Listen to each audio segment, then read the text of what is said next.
I headed to the hills after learning of my wife's affair. I don't exactly know why I'm writing this. But now that the events are over and done and I've moved on, maybe it will help someone. In February 2018, I 30M discovered my 30F wife's affair. After we had been married for 3 years.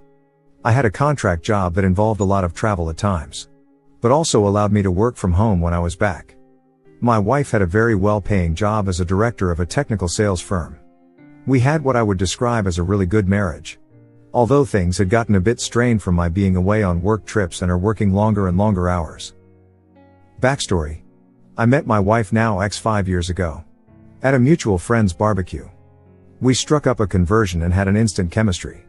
And quite honestly, I thought I was beating the odds being with such a beautiful and well-spoken woman. Somehow, she really liked me for my rough around the edges persona. Once we dating after a few weeks, we couldn't get enough of each other. And the clothes just flew off when we would meet at each other's apartments. We finally tied the knot after dating for 18 months. And moved into a big apartment. While saving for a house. After the first 3 years of marriage, things started changing. I still was crazy about her. But I noticed she would start arguments about little things. And she would get angry when I would bring up all the late hours and the work outings that had been more and more frequent. She would say it's part of paying the dues since she had been climbing the corporate ladder, or at least that was her excuse. She told me I had no right to question her, since I was gone for weeks at a time myself. I had told her I could certainly manage reducing my travel hours. And had actually only been going on trips maybe 3 to 4 days. Every 5 weeks or so. These arguments were very circular. And never had a resolution. As I look back, I had no idea my wife was in the midst of an affair. I would have never suspected a thing. Except for her continued late work hours and our dwindling sex life. I just attributed this to her being tired from work. However, my ego had taken a beating from being turned down frequently when trying to initiate sex. I didn't see the secretive texting that I read about.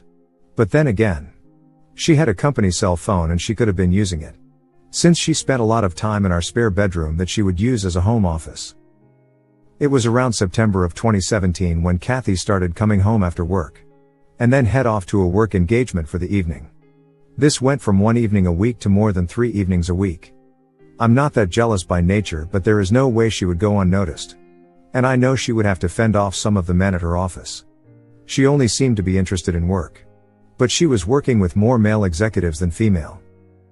My first suspicion of her cheating occurred a month before D-Day. She had stopped off at the store before coming home.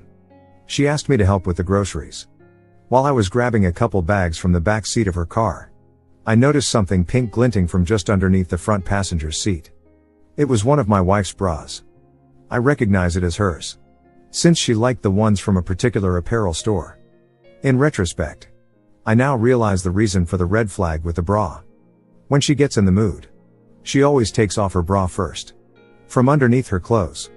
I don't know exactly why, but I instantly just had a sinking feeling in my gut when I saw this. I could not rationalize what her bra was doing under the seat. I just left it there under the seat. It almost made me sick. And my heart must have been racing like crazy. Because when I returned to the kitchen with the bags, Kathy asked if I was okay. And that I looked like I had seen a ghost. I just brushed her comment off. I tried my best not to look angry or betrayed. But it took all I had to hide my feelings. That evening and the next, I decided to see if I could find out if she was involved with someone or not. I started thinking about all the clues I was missing. I had no proof except for the bra incident. We live in a fairly large city and her work is in a downtown office building. I kind of took my focus off of the affair idea for a bit and decided maybe I should give her more attention. One Friday after work, I made a nice dinner. Set up the dining table with nice plates, silverware, and candles. I bought a nice bottle of wine, and a bouquet of roses. She came breezing in after work as usual. I pointed out the dinner and everything I had prepared. She gave me a sad smile and told me she was sorry, but she had plans to meet up with her coworkers tonight at a local hangout. She said she could grab a quick bite with me before she left, but had to jump in the shower first. I think my insides flipped on me and I became completely speechless. I won't tell you what kind of rage I was feeling at that point, but I had finally had enough. While she was in the shower, I grabbed my company cell phone and planted it in her back seat. I had been thinking of this lately as a way I could track her location with my personal phone. I went in and dumped the meal in the trash along with the flowers. She came back after her shower dressed up and looking great as usual. She said, "Okay, let's eat." I told her never mind. Go out with your friends. She looked at me strangely and asked if I was mad. I said, "I'm disappointed by you never wanting to do anything together." She became angry and told me to quit acting like a child and that something snarky about having a short fuse. I stood there, letting all this sink in, and said, "Foolish me. I thought you'd like to spend the evening together. For once." She just smirked at me and left in a huff. I took out my other phone and started tracking my work phone. I saw her stop about 20 minutes away at the bar that she frequents with her work buddies. I decided to head out and locate her car. Sure enough, there it was in the parking lot of the bar. I sat across the street in my car waiting to see if I could see her. I felt so unlike myself. Like a stalker. But I rationalized I needed to at least satisfy my anxiety about her whereabouts. About an hour after I arrive, I see her coming out of the bar with a man. He looks like one of the execs I've seen from her work.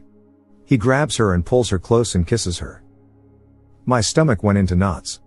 My body went completely numb. They head over to another car and get in together. I do my best to follow them as the car pulls out. They travel about 10 minutes away too. You guessed it. A hotel. I pull over on the street next to the hotel. I watch as they get out and head hand in hand into the hotel. I've seen enough. I'm an idiot. I start banging my fist on the steering wheel. That's it. Something inside me went completely blank. And I'm not sure if I blacked out or had an out-of-body experience. When I recovered myself, I decided I needed a drink. Now, this is when my life took a new direction that I would have never guessed. I just started driving out of town. Just reliving everything I had just witnessed. And I hate to say, crying with rage. I headed towards the outskirts of town. About 30 miles. I find a nice little bar and pull in. I find a seat at the bar and order a drink. I must have looked like death warmed over. Because the bartender female mentioned that I looked like someone took the wind out of my sails. I half smiled and said, "You could say that." A guy takes a stool next to me and starts up a conversation. I'm not in much of a mood to talk, but something about this guy just made me feel comfortable. We start talking, and after a while, the subject of my wife cheating just tumbles out of my mind. How I just want to leave her and forget her. He looks at me and slaps me on the back. He says, "Buddy, you are not alone there. Happened to me a few years ago." I believe that sometimes these things happen for a reason.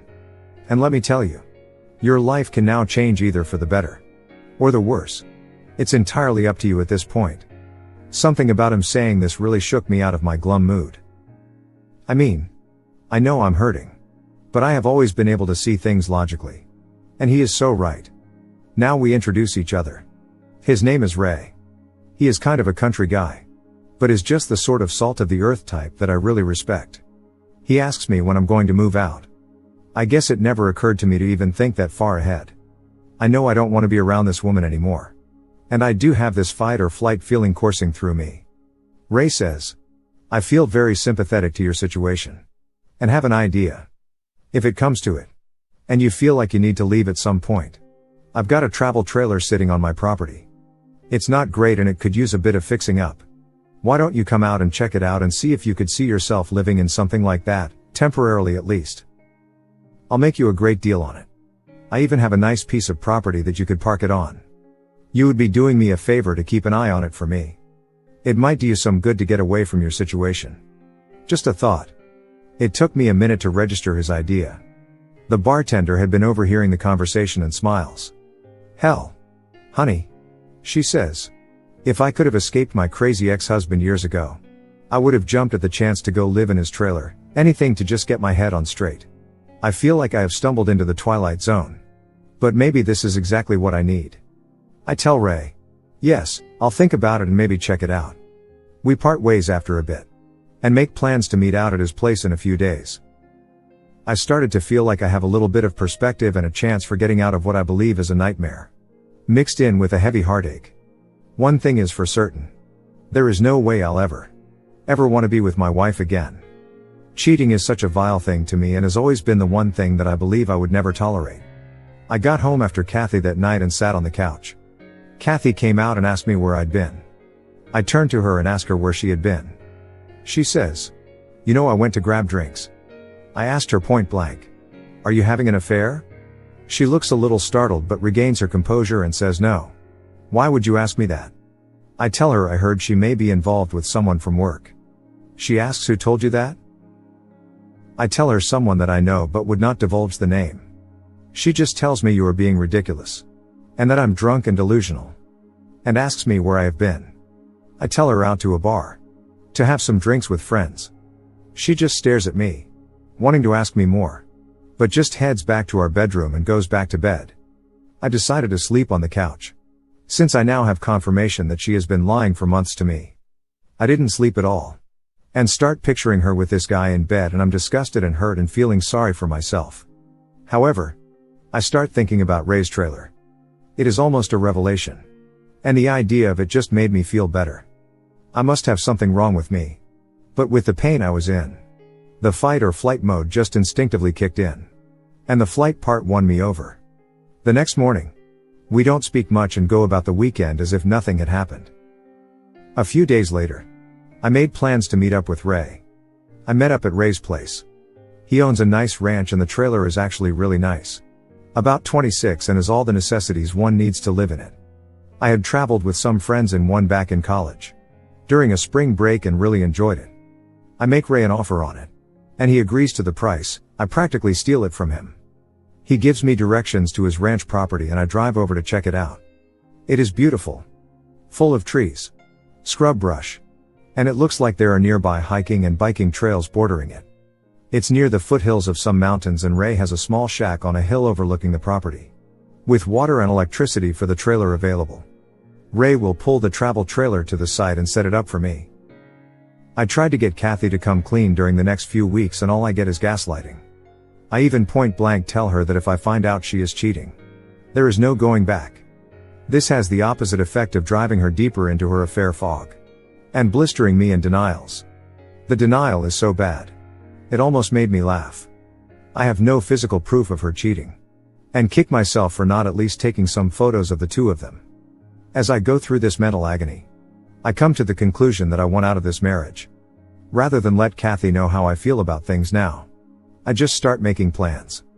I started stealthily taking my belongings out of the apartment while she was at work. And moving them over to the trailer. This at least makes me feel like I'm taking action. I did notice a change in Kathy during this time. And has been acting nicely around me. But in my mind, too little. Too late. As she continued her little company outings after work, I decided I too needed a break.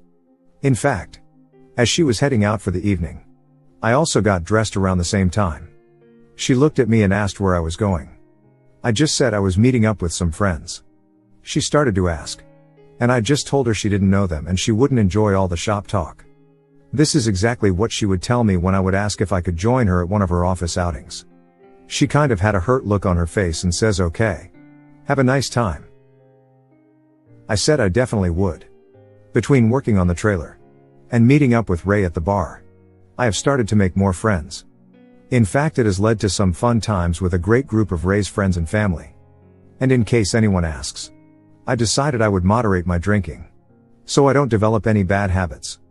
It would be so easy to drown myself in pity. About this time frame, Kathy tells me she has to go on a trip for work the following week. I ask her who is all going and she tells me the executive team and some department heads. I just look at her and tell her I hope she has a really great time with her boyfriend. I kind of wish I hadn't said that. It started a lot of arguing back and forth. In a lot of ways. I wish I knew more about her AP. But as Ray put it to me, in the long run, it doesn't matter who the other guy is. It only matters that she decided to step out on you. She burned down the marriage. She can own it. Or deny it. But facts are facts. Brother. Damn. Ray should write this stuff down and publish it for the betrayed. Her work trip provided me with the opportunity to move the rest of my stuff out completely. So after Kathy left for her trip, I gathered everything I had left of any value. And put it in my vehicle. I'm not taking any furniture or the like. So it's just clothes. And work computers and equipment. Before I left, I had written a note that I was going to leave for her. But after rereading it, I decided I would just make it simple. I grabbed a piece of paper and wrote, "I hope it was worth it." I placed my wedding ring on top of the note sitting on the kitchen table. I felt a huge weight come off of me. I felt free. No more hiding the truth. I know I will have some baggage to deal with. And some hurt to get over. But I have time to heal now. I just need some space. And need to get her out of my life. As quietly and quickly as possible. I'm not proud that I never confronted her more or pulled a confession out of her. I never got to yell and scream and curse her after confessing. I had come to the conclusion in my mind that she didn't deserve me. She disrespected everything we had. Our future plans are history. We were saving for a house. And a future family. All of that is gone now. No going back. I don't owe her a damn thing. She can deal with the fallout. Aftermath. I didn't have an agenda at all. I didn't contact a lawyer or anything. I just wanted to get some clarity. I really enjoyed my new trailer. And the mountainous air was exactly what I needed. In the following week, I took up running again. And it felt great to be alive. I never answered any of Kathy's texts while she was away. There wasn't much to respond to. They were just highlights. Like, "We just landed. We are having a team dinner," etc. She did send a few, "Where are yous? And let me hear from you," etc. The day she returned home, my phone blew up. She texted me incessantly. And tried calling me constantly. After the first day, her mother tried calling me. There's only my dad left on my family side. And we aren't close. So she didn't try to get him involved. After the first few crying messages, I never bothered to listen to the rest of her voicemails. Her texts consisted of, "What is this? We need to talk. I don't know what you think you know. But there is nothing going on. I'm not involved with anyone. I'm not having an affair." After a week of not responding, she finally leaves me a text saying, "I'm sorry. Things got out of hand. I was involved with someone at work. But it meant nothing. I got caught up in my work and you were gone a lot. And I just made a mistake. I was going to end it." Ha ha, a mistake? This was the confession I had been seeking all along. For some reason, it just made me dislike her even more. Why couldn't she be honest? This wasn't the woman I had dreamed of building a future together. And mistakes don't last for what? 6 to 8 months or a year? At one point her pleading for me to come back and work on the marriage became pathetic. She quit bothering me for a couple weeks. I still refused to answer her. I did not want her to pry anything out of me where I was living. I did not want this woman ruining my sanctuary. Then one day, she started sending me angry texts like, "You are a coward. You won't talk to me. You don't care about us. Please come home so we can talk. Where are you? I can come to you. Damn it, Paul. Please. Let's talk and fix things." I don't remember all the messages, but they all seemed to be excuses and very little in the way of apologies. I let it all go in one ear and out the other. I finally changed my cell phone number. Update. June 2018. Kathy sent me an email telling me she had retained a lawyer and was filing for divorce. I sent her a reply that said, "Okay. Sounds good." This resulted in a flurry of emails demanding I come see her. And so forth. She realized this wouldn't get her anywhere, and after a while, she just wrote that if I agreed to an uncontested divorce, she wouldn't bother me anymore. I agreed, and several months later, finally, I was truly a free man. I never had to see her after I left our apartment. No closure for either of us. But it seemed like that was more important to her than to me. For a few months, I did think of her sometimes. And yes, the pain would appear out of nowhere. Like if I heard a song come on the radio that we used to listen to, etc. But eventually, I just stopped thinking about her. Update 2. Well, I am officially divorced. Things are really good now. As a matter of fact, I met a great girl. I was out on a run on the trail just down the hill from where I live. I helped her change a flat tire and we really hit it off. She is amazing. And cute as hell. Though a few years younger than me. She loves my lifestyle. And calls me her mountain man. I'm in no hurry to get serious. But I'm not about to give up on women completely. I'm still up here in the trailer. I have no plans to change anytime soon. And I've simplified my life quite a bit. I love the outdoors. It helped me get over my ex-wife. The heartache. Everything. I know everyone handles these things differently. I was lucky to not have children yet. And was only into my 3rd year of marriage. So I think I did what was right for me. You don't have to live your life with a cheater. If something like this happens to you, please, just don't dwell on it. Just move on with your life. It gets better after you work on yourself. I wish everyone the best life they can have. Thank you for watching.